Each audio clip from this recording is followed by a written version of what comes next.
Today we will show you a procedure that will enable you to reprint a patient after the preparation of a dental crown or a small bridge in 2 to 3 minutes.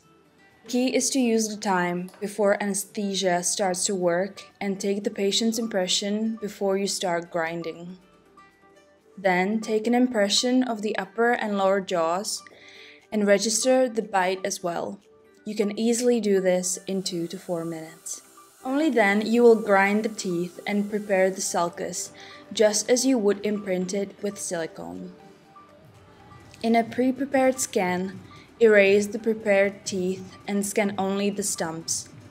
Thanks to this procedure, the overall time of taking the impression is very short and will not take longer than 2 to 4 minutes, including careful control of the scan quality.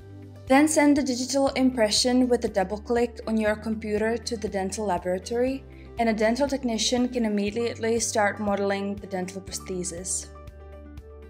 If the dental laboratory can work with digital impressions, then you don't have to worry about placing places of contact or articulation.